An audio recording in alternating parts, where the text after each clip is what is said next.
Greetings, friends of IFLA APR and friends of the international academic community. We are interested in landscape architecture education. I'm Monica Kuo, the current president of IFLA APR. But actually, today, we not just invite the friend of the APR. Actually, up till now, we have 22 associations, close 14 countries people attend. So I'm really happy, we have more than 77 registrations. So starting in 2022, we will arrange 6 online talk and share sessions in a year to enhance cross-country exchange. And we will continue to offer a series of forward-looking exchange according with the standing committee's plan. So in order to promote cross-border exchange, we will also try to incorporate this talk and share into the PDC, which means Professional Development Credit System of the Landscape Architect of each country. Today, we invite Mike, the Honorary Secretary for the Asia Pacific region, and the Chair of the Education and the Academic Affairs Committee, to share with you about the landscape education system in different countries and how we can relate to the global development trends. So he will also discuss how to build pragmatic educational framework based on the cultural, environmental, and the socio-economic needs of each country, and how we can strengthen the professional and the cultural characteristic in Asia. But at the same time, we hope that despite the different levels of the development system of landscape education in APR countries, we will be able to share and exchange ideas with each other as members of the International Professional Family in Landscape Architecture. So in the generation of professional knowledge and development, we are able to enhance the ability and the richness of landscape architecture academia, as well as the influence of contribution in the world. So let's welcome Mike. But close the time, we have so many people come from different countries. I think currently the Mike's time is almost 10 p.m. But we also have people from the Finland and Egypt. At that time, they are 11 in the morning. So I think we almost close the half the world. So let's welcome Mike.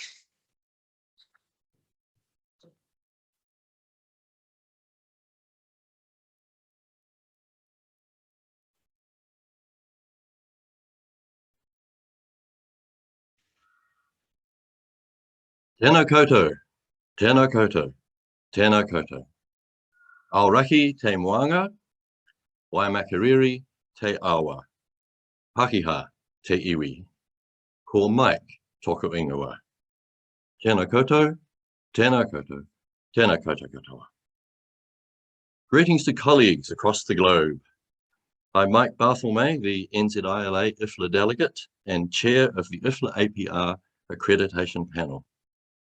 I began with a traditional Māori greeting to note my personal context, my mountain, my river, and my wider family. I've included some images of New Zealand throughout the presentation, but also bed the presentation in my landscape context as well, providing something to look at instead of having to listen to me all the time. It's my real pleasure to be speaking to you all tonight and to a much wider audience than I first planned. The presentation began as a short informal seminar for colleagues in Taiwan who are interested in education, but it appears to have grown somewhat, so I hope it's of interest to you all. And as Monica said, we have registrations now from 22 different associations around the world, so that's just fantastic.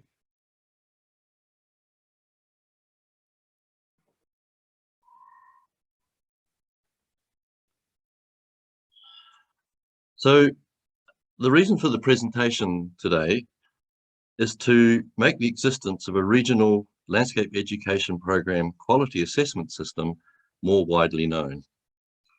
As will be reinforced later, the IFLA APR accreditation process was designed to help those programs review their offerings in locations where a quality system is yet to be formally developed. It allows a wider range of programs to assess their graduates' competencies against a global benchmark standard.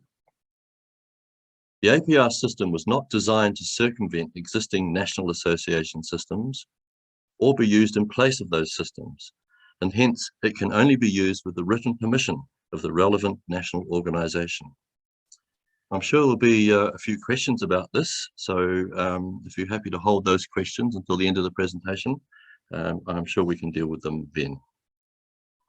So what I wanted to do in the presentation is really start with the IFLA context first, just so we're all clear, and then talk about the differences between program recognition and program accreditation. Both of them global benchmark standards, but clearly at different levels.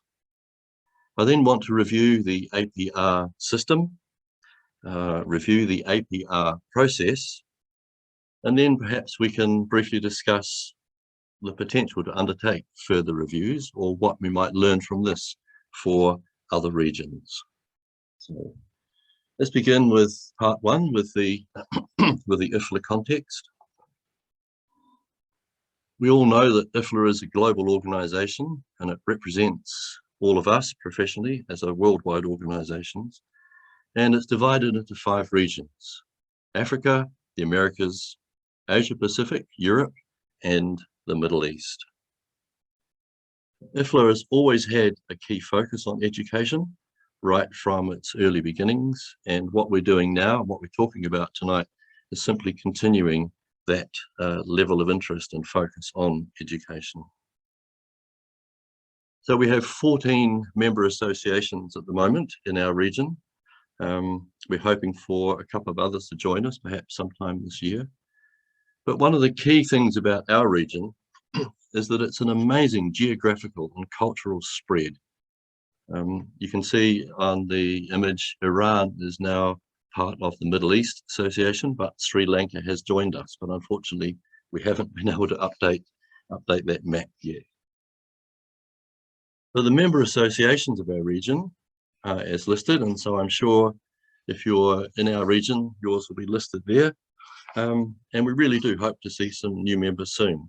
We've been talking with people in Bangladesh and Mongolia, amongst other places, and both of those organisations are quite well advanced in terms of hoping to join with IFLA. I think that one of the delights in meeting face-to-face rather than doing this through technology is the potential to talk about our landscapes and talk about our places. We have mixes of natural and cultural landscapes, modified and pristine landscapes, and these all create varied patterns on the land that tell us where we are and where we are grounded, what is special about our places. And unfortunately, we're going to have to wait a little bit longer before we can do that around the table. But what we might find is that there are elements in common in our landscapes, as well as those elements that are distinctive about place. So just as we have those similarities and differences, those same differences and similarities will apply in our landscape programs, giving them their own distinctive character and different strengths. Not all landscape programs will be the same, and that's as it should be. But there will be material that we would expect to see in every landscape program, regardless of where it is delivered. So these basic competencies have been broadly defined by IFLA, but they're broad enough to be able to be flexible, to be able to provide for those particular flavours and particular strengths. What we want is the underpinning core competencies that IFLA has defined, but then the flavors of where each program is grounded, because that's what really is really important in terms of how we respond to those places, respond to those landscapes. So the documents that IFLA has developed, the first is the charter. It's relatively old, well, 10 years old nearly. The IFLA UNESCO Charter. There's a guidance document for recognition or accreditation. And at this point, I just want to note that the terms recognition and accreditation are frequently used interchangeably, but as hopefully you will learn as we go through this presentation or realize, there is quite a significant difference between those. And I'm trying to encourage their correct use, so we're really clear about what we mean by those two documents. There are also other documents. We have our Asia Pacific region accreditation procedures, and various professional organizations have their own quality review processes right through our region. Now, the charter itself notes the skills and knowledge required for becoming a professional landscape architect. And unfortunately, there's a lot of information on the next one, but we'll go through it slowly. These are the following areas that IFLA has defined. So we have the history of cultural form, and I'm going to have to try and move this thing out of the way because I can't read my slides very well. Yeah. That's better. So a broad understanding of design as a social art, social, political, economic, and natural systems, natural sciences such as geology, hydrology, and so on, plant material and horticultural applications, site engineering, including materials, methods, and so on, construction, theory and methodologies in design, planning and research. We have landscape design, management, planning and science at all scales. We have ecological studies, principles of sustainability, information technology and computers, public policy and regulation, communications and public facilitation, and finally, ethics and values related to the profession. So the charter outlines all of those areas that are meant to be core competencies. The charter is thus concerned with the content of the program. So it's listed what needs to be taught, what's in the curriculum. So if a program met that requirement, then potentially that would allow the program to be recognized by IFLA. So we're talking about recognition here. Now, if we build on that content and also assess graduate competencies, programs could potentially become accredited by IFLA through delegated authority to landscape associations or regional associations. And again, we'll talk more about those two concepts shortly. But for the last part of this sort of context about program assessment, I wanted to cover that there are different models to assess landscape program quality. The first is professional associations. So they're under delegation from IFLA to perform those reviews, such as in Australia and in New Zealand. There are discipline-specific government organisations who look at the quality of landscape programs, such as in the Philippines. And then there are more generic government organisations looking after quality control in some of our other member areas. So our focus for the rest of the presentation will be on the IFLA delegated model through national or regional associations. So let's go back to this question. I've raised it a couple of times already. Recognition and accreditation. What's the differences and why can't we use them interchangeably? So IFLA has two basic approaches for program assessment. So recognition, as we noted before, basically it's about program inputs or the curriculum. And then accreditation, which builds on that, to also assess graduate attributes or competencies. We could think of that as the outputs, the ability of graduates to move into practice as junior landscape architects. Recognition, the idea of recognition is based on the approach taken by IFLA Europe, and they've been using this for quite some time. Now we can think of their approach as being the initial phase or phase one of a more comprehensive assessment of a landscape program. Now this is currently being trialled on a global basis with a pilot study being run by IFLA, and we hope to be in a position to report on that pilot study at the next World Council meeting in Guangzhou in August. Accreditation is the idea of phase two. It's based on the APR approach, with work beginning later this year to also roll that out as a global system. So the differences between these terms, recognition and accreditation, as I've said before, are key, especially with a lot of people using those terms interchangeably. So let's check out a comparative model as though it was a global model and see what we can find.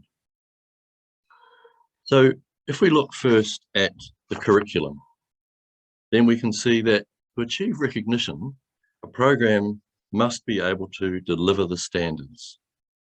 But to achieve accreditation, then the achievement of those against performance criteria or explicit standards against specific levels of achievement, that must be done to be able to achieve accreditation. If we look, say, at resources, so I'm not going to go through the whole table, so you can relax and not be too scared. And we can see for recognition, then the resources must be able to allow the curriculum to be delivered. Whereas accreditation, they must allow the expected graduate competencies to be met. So you can start seeing that difference there. One is delivery of the curriculum. Accreditation is about expected graduate competencies. And perhaps finally, if we look at the bottom row, if we look at the verification process by IFLA, then for program recognition, there's a short confirmation visit by a single reviewer. And understand from the European process, that's like an afternoon or a morning, a half-day visit by one person. But accreditation requires a 2-day comprehensive review by a small panel of 3 people. So the key differences: a recognised program will deliver the IFLA approved curriculum. An accredited program will produce graduates who meet the professional competency standards set by their professional association. So why undertake an accreditation review? The key reason, I think, is to benchmark the program against a global standard. The aim of this is really for the benefit of the graduates. In due course, once the global system has bedded in, then it will allow reciprocity of professional status, work and project opportunities. So it's that broad-based foundation for professional landscape architect graduates. Now, there are some other benefits of accreditation. What we found in New Zealand, and also when we've done a review using the APR process, the school is likely to be more successful in gaining resources, especially if the review has identified some areas for improvement. But more importantly, the school has got confidence in its program, and graduates have confidence in their ability to practice as landscape architects. So what is the APR system, the Asia Pacific region system? We answered a call to assess a landscape program in Indonesia. And so a draft document was prepared, and then a pilot study was undertaken at IPB, at Institute Pertanian Bogor, the following year in Indonesia.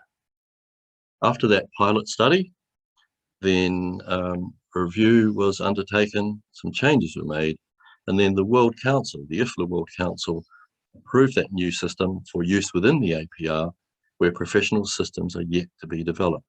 So again, I'll make that point again. I've touched on it earlier, but the idea is that it is not designed to override existing national systems. Now, there are 2 parts to the APR document. First part is an education policy and standards, including the specific competencies required.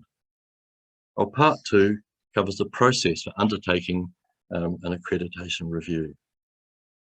So the whole thing basically documents the global benchmark standard for a landscape program to achieve formal accreditation within the Asia-Pacific region. And as I understand it, in the Americas and also in Africa, they are developing similar systems based on what we have done in the APR.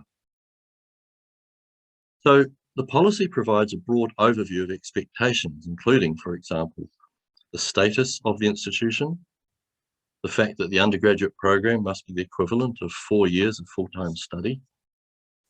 The name of the degree must include the term landscape architecture, and facilities and staff qualifications must be adequate to deliver the program.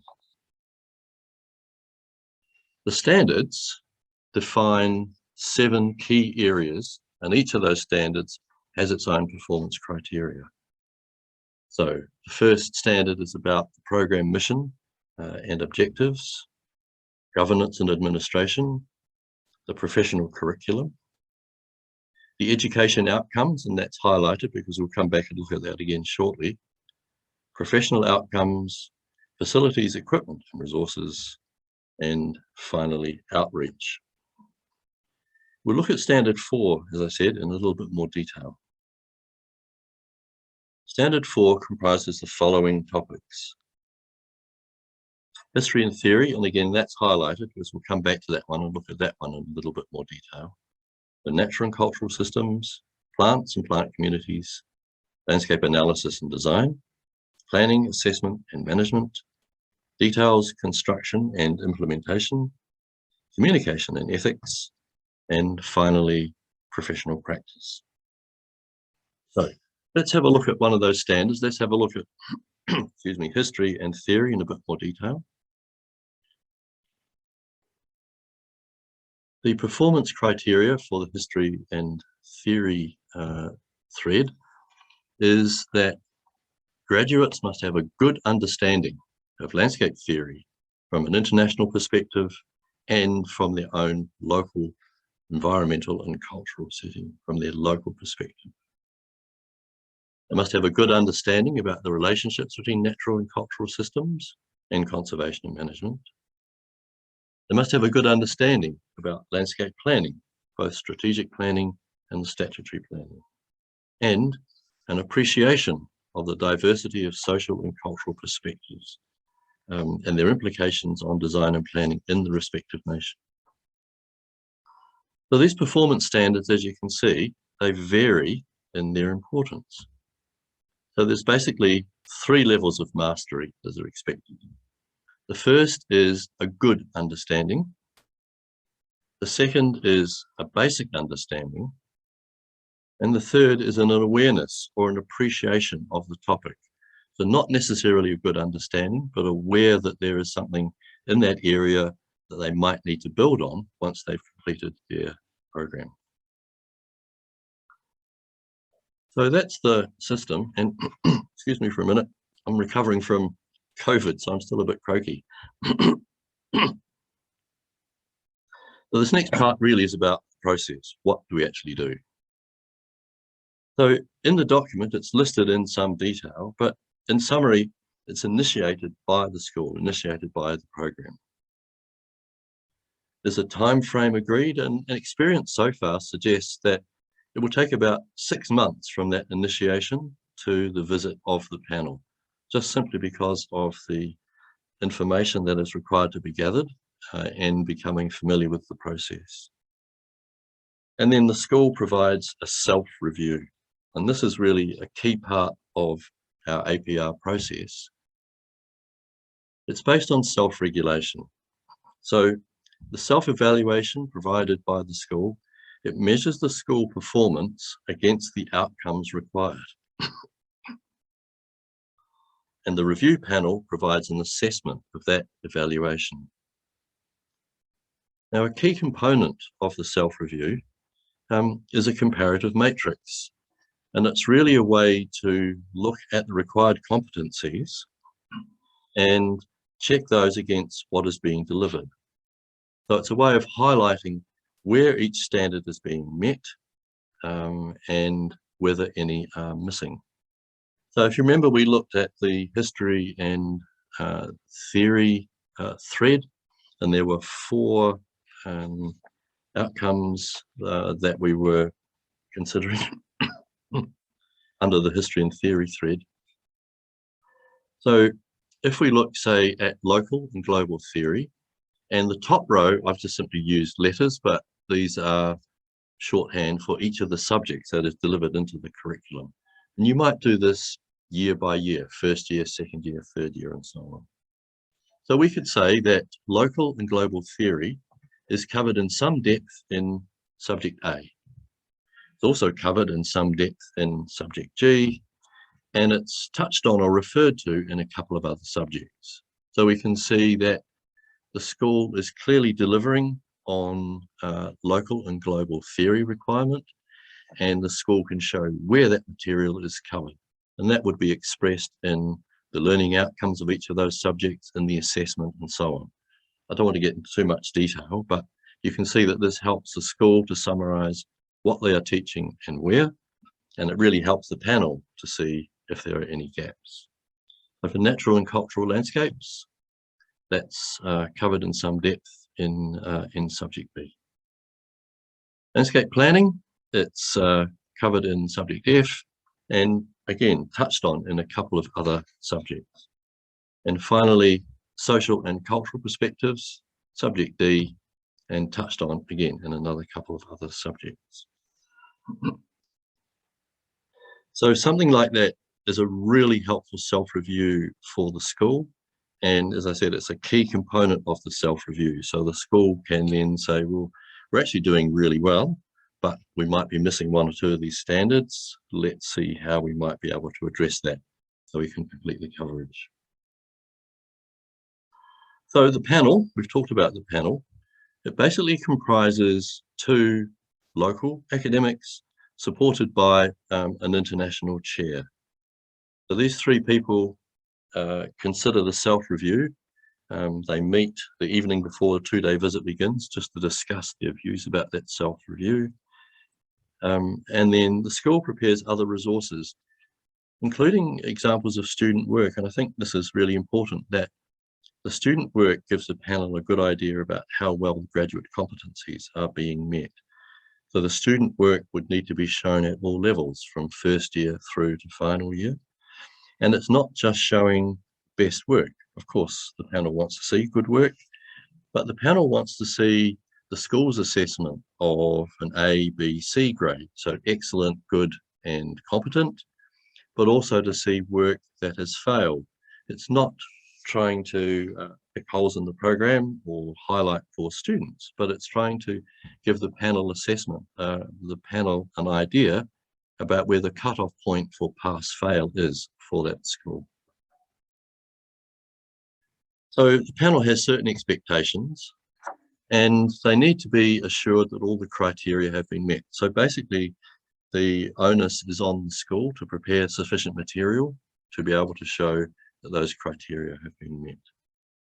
The panel needs to meet with staff, with students, and really importantly, with graduates and employers, so that there's a feedback right across the whole range of years of the program, right through to going out into employment. School facilities are looked at, including the resources, the studios, the library, any technical or external resources, workshops, and those kinds of things.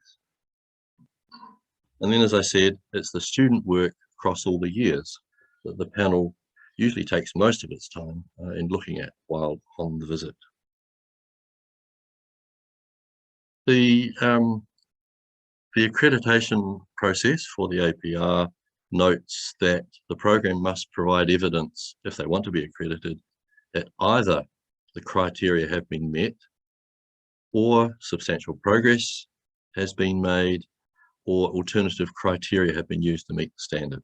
So again, it's really up to the school to say, this is what we have to show, this is how we can show that we are deserving of accredited status.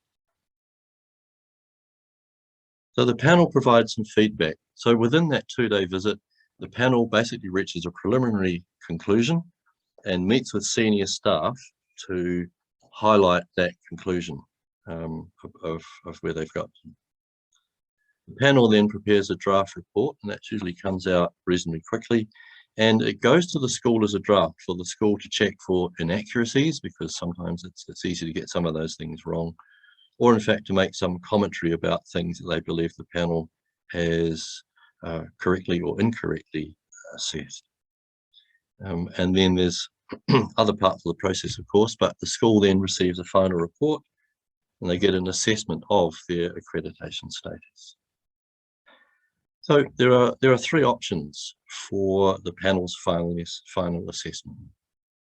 They can grant full accreditation status, they can grant provisional accreditation status, or decline to grant accreditation. If full or provisional status have been granted, then that decision is valid for 5 years, but it's subject to an annual report. So each year, the school provides a report to the APR Education Committee, and the report covers a whole range of things, but perhaps three highlights. The report talks about progress in meeting any of the recommendations that the panel might have made, whether there are any changes in staff, new staff, or staff retired or moved on, or changes in qualification, or any changes in the curriculum. Because again, the panel will provide an assessment of the accreditation status of the school based on the curriculum that was in place at the time. So the conclusions. I hope you're with me so far. The main take-home points. So recognition is about inputs for the curriculum. Accreditation also considers the skills and knowledge of graduates, including the employer feedback. The APR has an approved accreditation system in place, but as I said a couple of times, it's only able to be used with the express permission of the relevant professional association. So we touched on a couple of the benefits of accreditation, but there are actually benefits of the review itself. There are I think two key ways in which the review might be useful to existing landscape programs. The first is to benchmark the program against a global standard and gain accreditation status, or if not, if it's provisional, then at least highlighting the areas that need to be addressed to be able to achieve that full accreditation status. But a second value of doing a review would be to run a cross-check against existing quality assurance systems that might be in place already, or if the professional association is developing its own system, to test that proposed process by reviewing it against the APR system. So, many thanks for your kind attention. I'll leave you with an image of the wild Wellington coastline while you consider any questions that you may have. I understand our fabulous Secretariat have prepared a short poll question. So I'm going to try and see if I can get myself out of this and we'll let MCI share the question. I think it's very important for Mike's talk. He really focused and also identify what is the recognition. The other one is what is the accreditation. I think that's quite important, for all the school or educational program. The other thing, I think Mike also point out the panel, what they expect. And then the one is the input and the output. So I think we like to open all of the Q&A to all the attendants, online. So anyone have the question, please put on the chat box, okay? Or you can open your, video, the screen, yeah.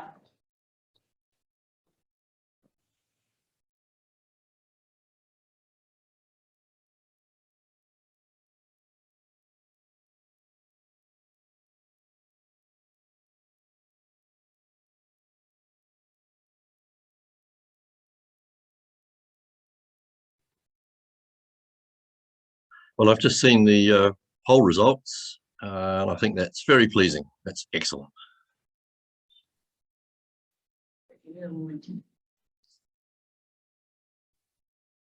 Well, while people are preparing the question, I would like to ask Mike, does IFLA have been, conducting this kind of accreditation program around the world or in the Asia Pacific regions? You mentioned about the Philippines and the Indonesia, right? So can you share? Yeah, can you share with us, when you visit for 2 days and then you need 6 months for all the preparations, but the 2 is a local member and another 2 is international panel. So you have to travel to other countries. That means, you have to prepare more about the traveling and all the document, right? Yeah, so the idea is that we have 2 local academics, obviously not from the institution under review, and then they are joined by an international chair. So for the Indonesia review, I went over to Indonesia and joined a couple of great people who were very familiar with the Indonesian education system. So we met at Bogor. We were very well looked after, and we spent the morning talking to students, talking to staff, meeting university administration, and generally getting the feel of the facilities and resources. And then we looked at examples of student work, reviewed course or subject outcomes and their learning outcomes rather, and then talked about what it meant in terms of the Indonesian context about the particular focus of the program. So for that review, it worked really well. There were a couple of things we needed to tweak, a couple of misunderstandings, but it worked very well. And our conclusion was that the school was very close to accreditation, very close to full accreditation, but not quite there. We gave them some guidance on what they needed to do to bring it up to full accreditation. And so they were granted provisional accreditation. And they've been sending in some excellent annual reports each year. And then the 5 years is up, I believe, next year, when probably we haven't talked about this very much, but probably one of the local panelists will go back to the school, check to make sure that the things that we've asked to be done have been done, and then the school will be granted full accreditation status. Mike, I think there's 2 questions for you. Can you see from the box? Chat box. Oh, I can see. Yeah, hi, Nappy, how are you doing? Let's. So if we request it, so the question is, if we request for accreditation now, can we expect a representative from the accreditation committee to come to the country? That's the ideal situation. I mean, things are very fluid at the moment with COVID, and I understand from James Hayter, the IFLA president, we had a short conversation recently, that Australia undertook a very successful virtual review of a program. I see. Okay. So that is one possibility, but of course, being there, there's nothing quite the same as being there. Hope that answers the question. So the next question, would the outcomes of the review be labelled as an IFLA accreditation, or would be a country accreditation? Yeah, that's really interesting. Because it's been undertaken by the IFLA APR process, the quality assessment would be given by IFLA APR. So it would be accredited by IFLA APR. Now, one of the things that we're working on in IFLA is that any program that has been accredited by a national association or by the regional one, as in this case, will be granted that accreditation by IFLA, and it's the same with recognition. So, for example, the question is talking about Canada. So CSLA has its own process. So the CSLA would accredit a program, it would definitely be a Canadian accreditation. If, for example, in Montreal, one of the programs wanted to check its quality assessment against a global benchmark standard, wanted to check the Canadian one, then if CSLA agreed, then we could come in and do an accreditation review.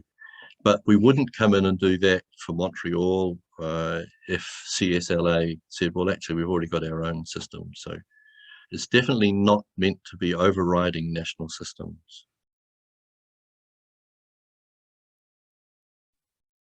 Mike, you are talking about, if their own country have their national accreditation, but they still can apply to the IFLA APR or IFLA's accreditation, right? Yeah.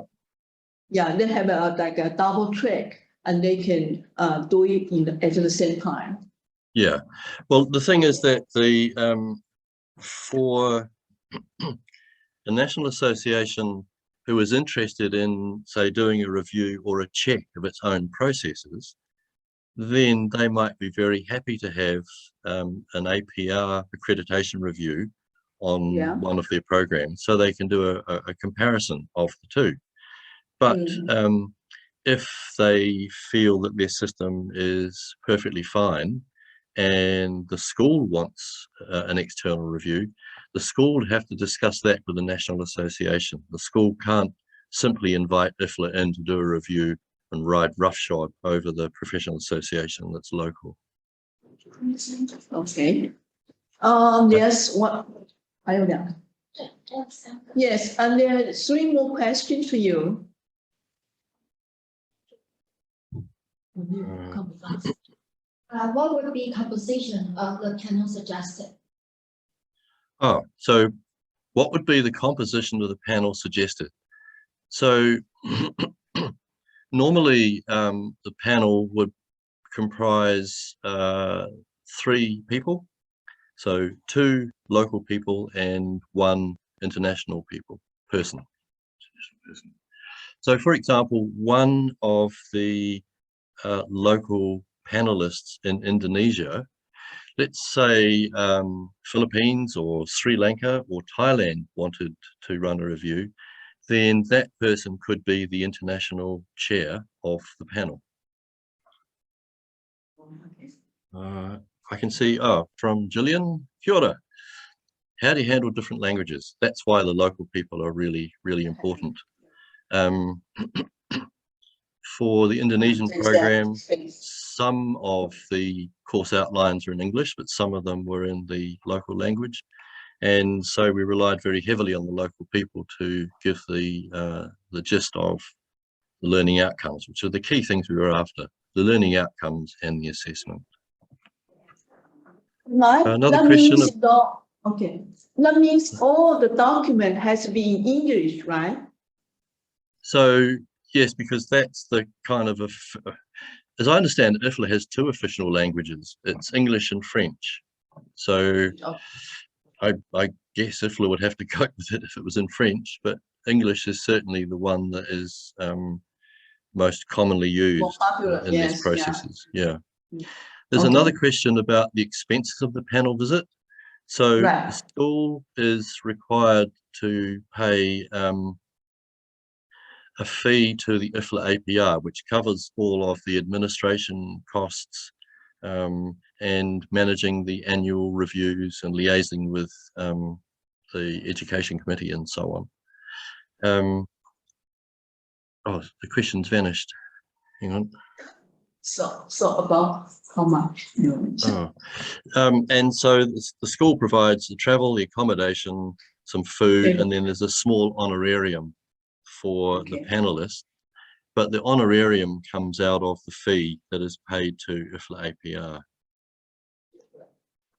APR. There's a question here from an anonymous attendee, kia ora. A ballpark figure of how much it costs to apply for accreditation review. Yeah, so my memory was, it was something like $2,500 US which covered all the administration fees and documentation and so on, and the honorarium. And then the school on top of that provided travel and accommodation. So the 2,500 is. Yeah, I'm pretty sure that's the fee that IPB paid to APR. So even the students, you know, the number is different. Like some are 400 students, some are 200 students. You still using the same fee, right? Yeah, it's not like a per head fee. It's basically to cover the time to review The time and review. self-assessment. Okay. Yeah. Right. We have a new question. If the accreditation is for 5 years, is the process always the same, or is it just reviewing the updated things? Yeah, that's so a good. Yeah, so that's a good question. Each time the accreditation review is undertaken every 5 years, it's a whole review.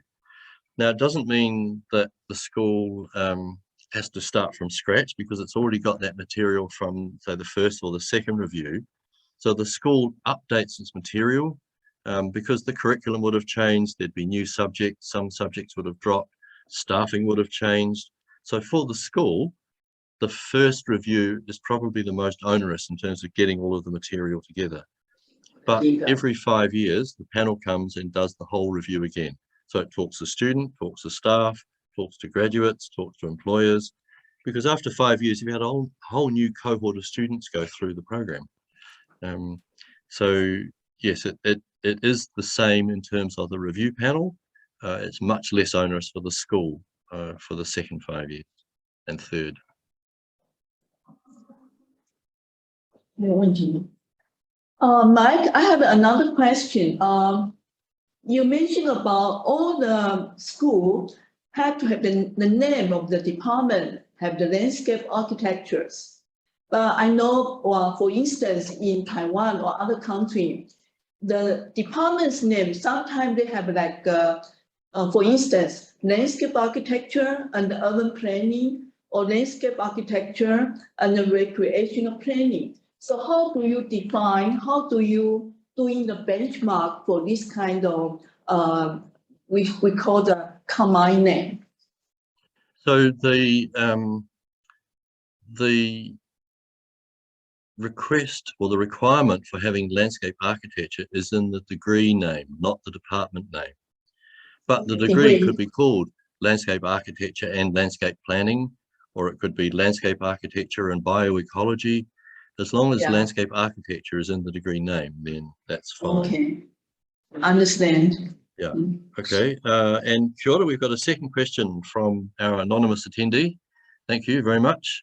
The question is, can an institute directly go for accreditation without being recognised first, or do you recommend to be recognised first before applying for accreditation? That's a really good question. Look, the idea of recognition was initially set up to work or to help those places that didn't really have a quality system in place.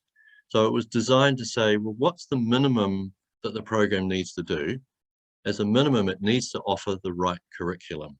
And so those schools that offered the full curriculum were able to be recognized. So it gave them some standing.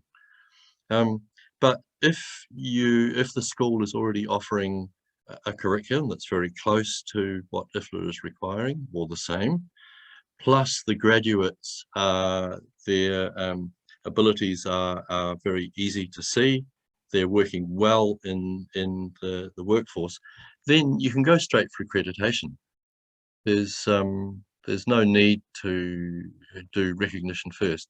But if you're a young program or in a place with perhaps very small number of landscape architects, and you want to get that first sort of foot on the rung of the ladder, then perhaps it might be a good idea to go for recognition first. So at least you're sure about the curriculum.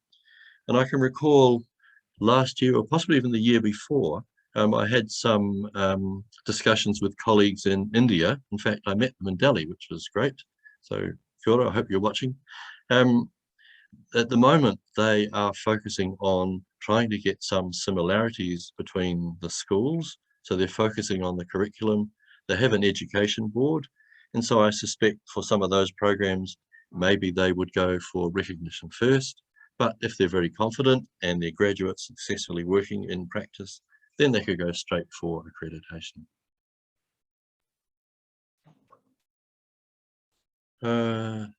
Next one. Thank you. Yeah, question from Heike Raman. Kia ora. At the moment, yes, we only do consider the bachelor programs. So the question is, do you only consider bachelor programs? What's the relationship to master programs? If the bachelor's program is a full 4 years and it's the professional qualification, then often people who go on to do the masters, they've already got that kind of recognition status. They've already come from an accredited program. If, for example, the bachelor program leading into the masters says there's only 3 years, so you've got a 3+2 qualification, then it would be very similar. So the whole of the 5 years would be considered in terms of the accreditation status of the school.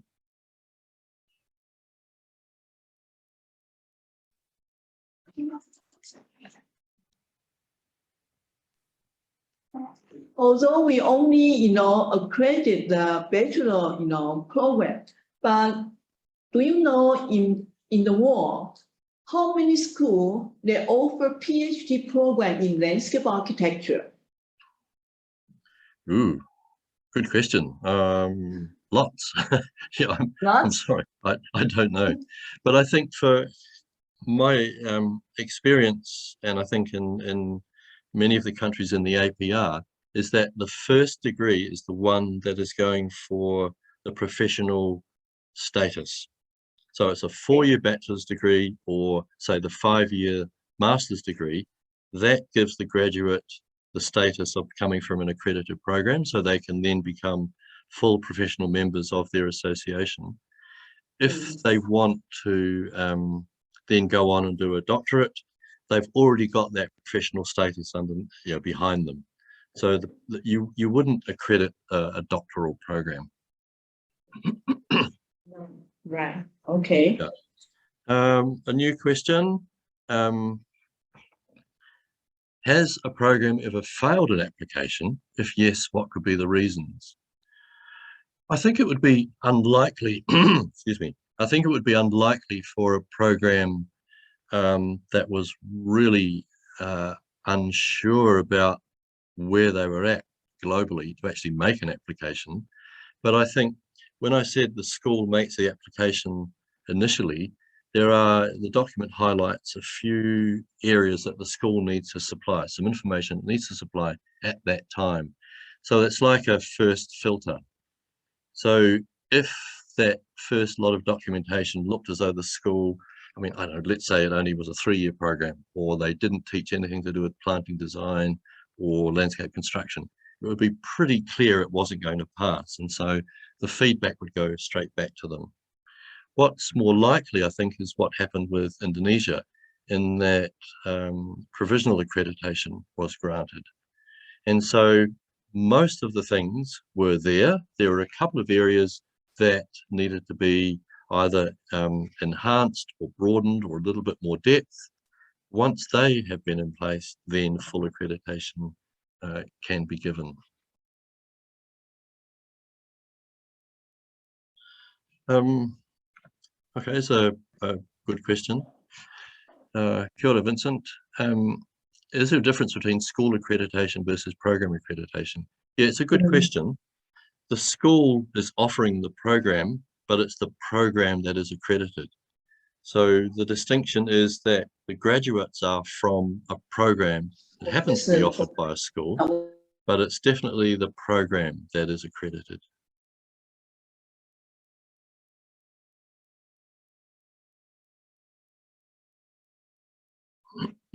So this question is there any extra credit for programs that have already been recognised by the local institute during the IFLA accreditation process?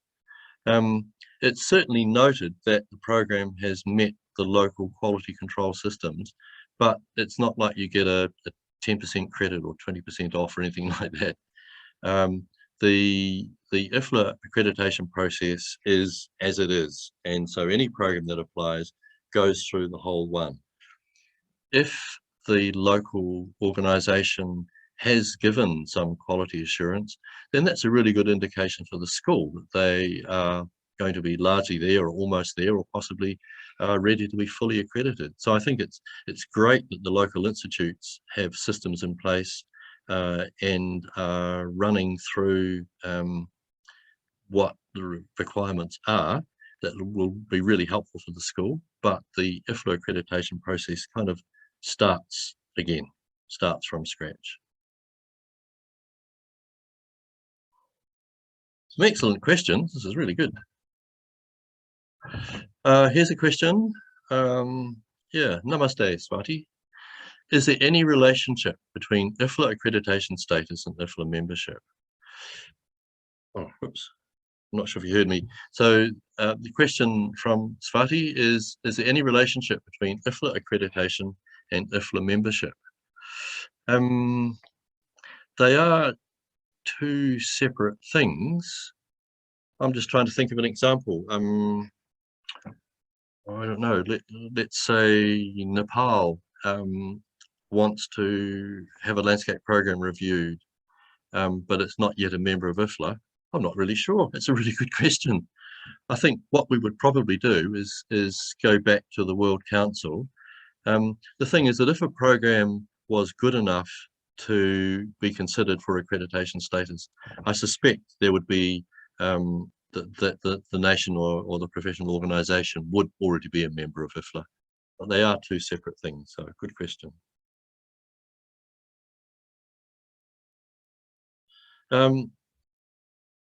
This question from Amadi, is the accreditation accepted by other regions of IFLA? That's an excellent question. Because the IFLA World Council has approved the APR process, and once, say, IPB in Indonesia, once they have reached that full accreditation status, then that's kind of a global thing. I mean, it is a good question. I suspect that, say, IFLA Europe or IFLA Africa's, IFLA Africa, IFLA Americas, IFLA Middle East, they would probably have to go through and consider the question. But because it has been approved by the World Council and they are all members of the IFLA World Council, then I would imagine that would be pretty straightforward. Yeah, yeah.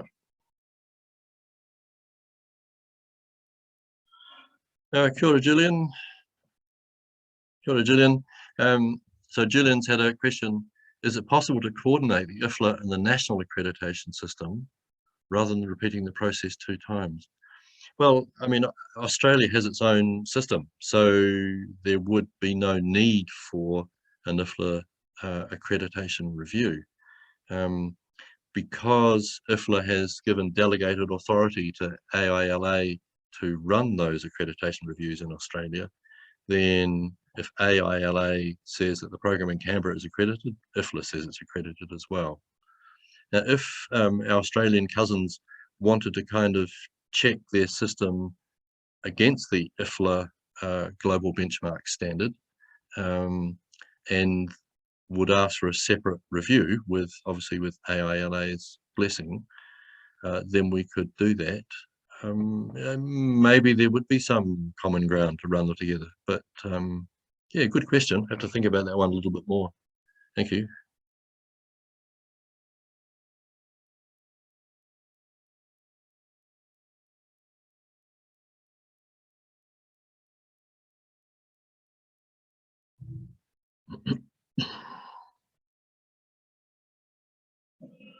Namaste again, Swati. The question is there any difference between recognition and accreditation of already existing programs in a newly established program? Yeah, good question. I think the key difference is that an existing program will already have a cohort of students. All 4 years would have been through the program, and students or graduates would already be in employment. So the whole range of information could be readily gathered.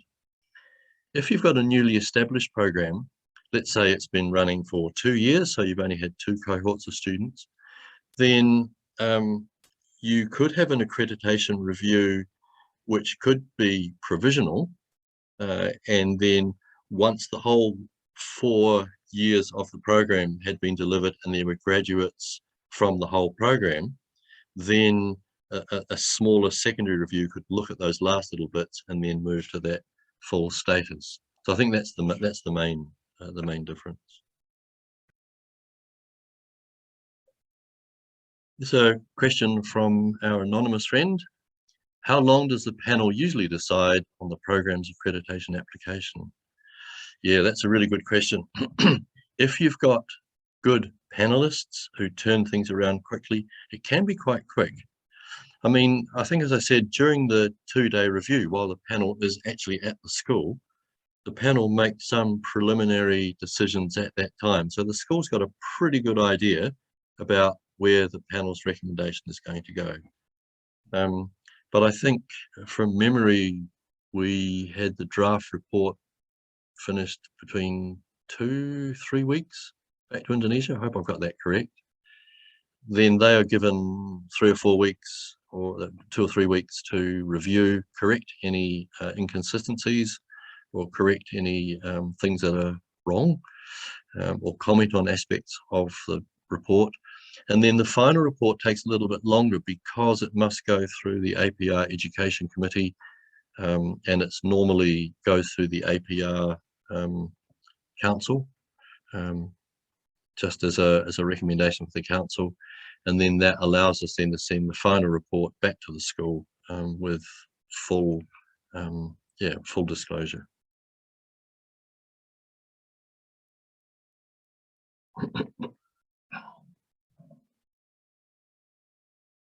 Oh, hi Cecilia, nice to see you here. The question is from Gillian's question. Cecilia is saying it would be the same for the Philippines, where the profession is regulated by the government.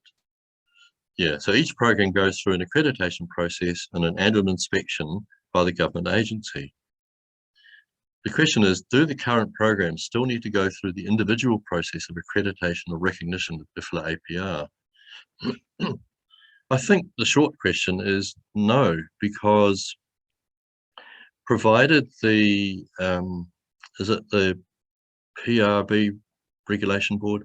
Anyway, provided the Philippines system meets the same requirements that IFLA has, and I know that the Philippines Association has a strong involvement with the accreditation board, so it's really much part of that. So PALA is part of that process.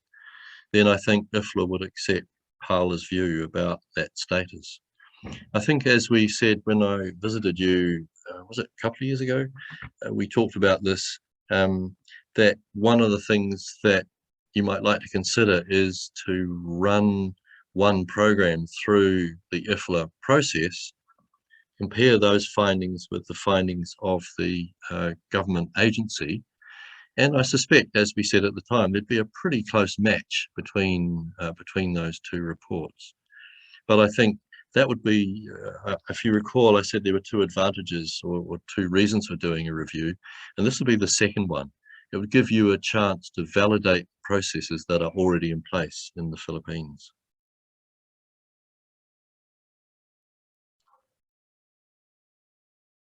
The next question, is there a different set of evaluation criteria for a bachelor's or a master's degree? I think I kind of touched on that earlier on. In a way, it doesn't matter whether it's a bachelor or master's degree, provided that the competencies and the graduate outcomes are sufficient to gain accreditation. So the evaluation criteria for a program to gain accredited status are those criteria. They're not different. They're just the same.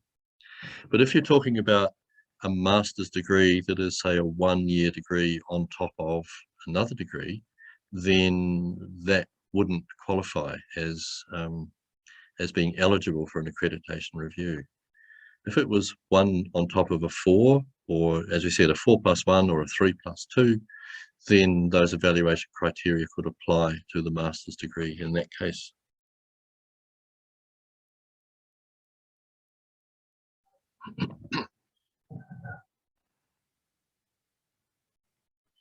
A question from Vincent. Because of the international status of the accreditation, the issue of language, etc., which is a good one. Are you confident that the panel of 3 is enough? I would think that you have to have an educator and someone from private practice, as well as a country rep.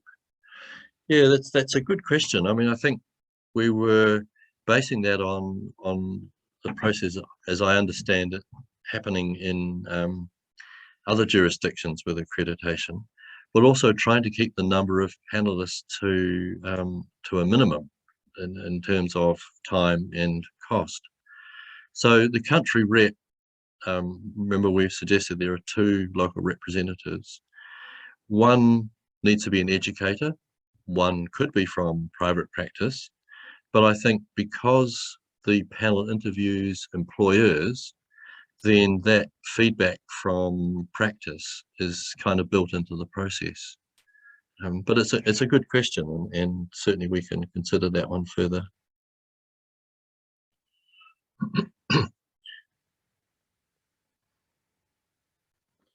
Another follow-up question from Cecilia from the Philippines. How can programs get an IFLA APR accreditation if it's not necessary for them to go through the process? Would an MOU between the APR and the PALA PR Bowler, that's right, the Public Regulation Board, suffice?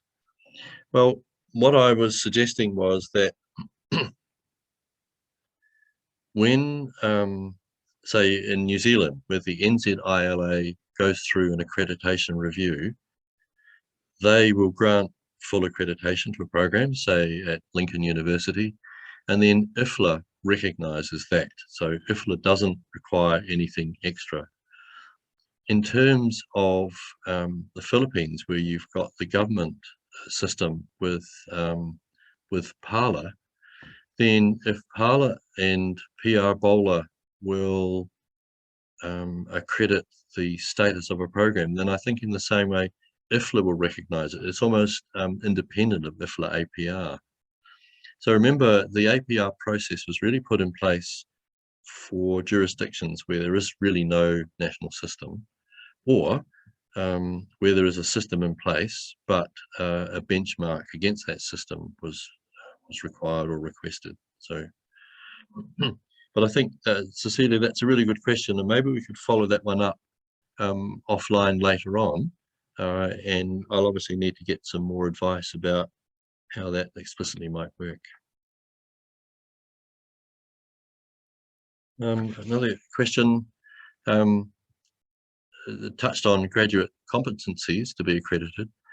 Should the BLA graduates be graduates of the current, updated or revised program, or they can come from a previous older program? Yeah, that's a good question. I think that the accreditation status of a program would start for 5 years from that accreditation review. So I don't think it could be retrospective. So graduates who came through 10, 12, 15 years ago, they couldn't suddenly say they're from an accredited program because the program that they did wasn't reviewed. So I would think that we'd have to think about that one a little bit more, but basically it would be those who have graduated from the program that was reviewed or considered.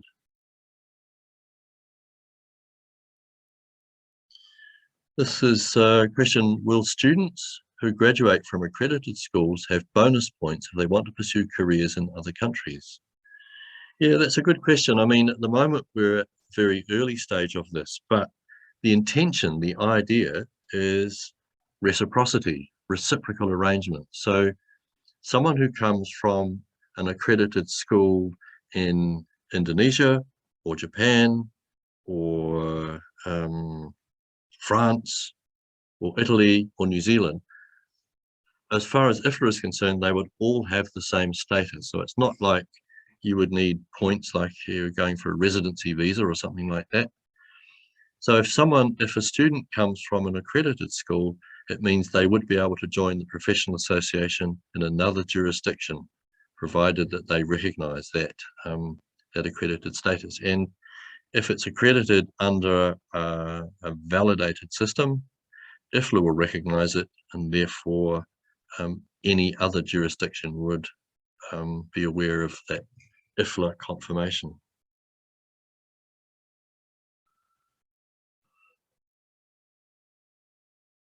Another question from same colleague.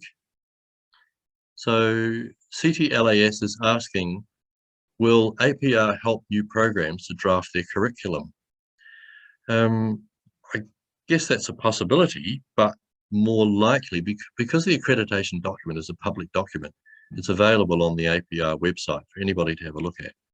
So the requirements, the standards, the performance criteria are all listed there. So remember, when someone applies for an accreditation review, they do a self-review. It would be easy enough for a new program to do a self-review against those criteria. Perhaps once the program was underway, as I said, after 1 or 2 years, then there could be an accreditation review, but it would have to be just I've forgotten the word, so it would have to be provisional, that's the word. Would have to be provisional until there was a whole cohort of students who had been through the program. But I think the Education Committee in APR would certainly help to field any questions or interpretation or anything like that about the accreditation standards. Okay, Celia, yeah, great. We'll have a chat later on. Thank you.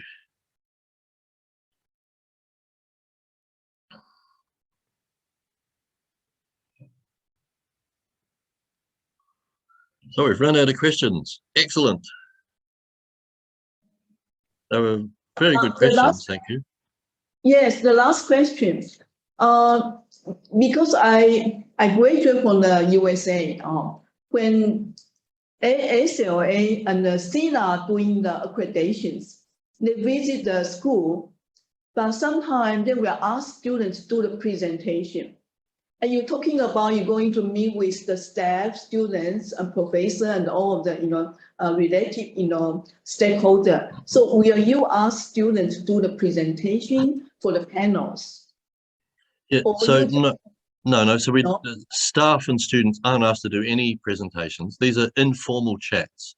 So Okay. you sit around the table, have a cup of tea or coffee, and you Okay. simply ask the students about their experience.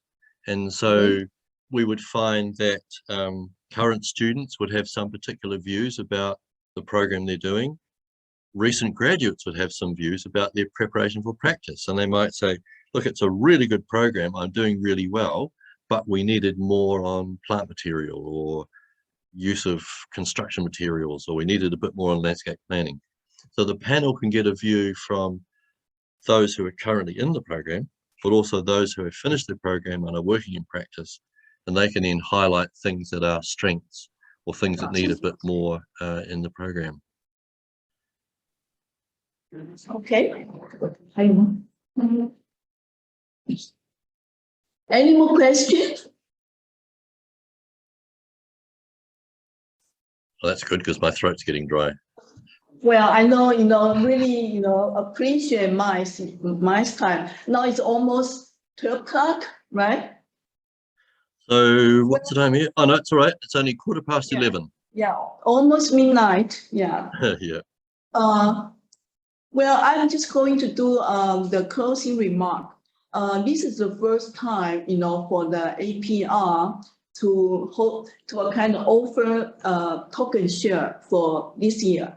And hopefully we will run this every 2 months. So we welcome all the members or association or the member country. They can contribute and participate with our program. And we also like your feedback.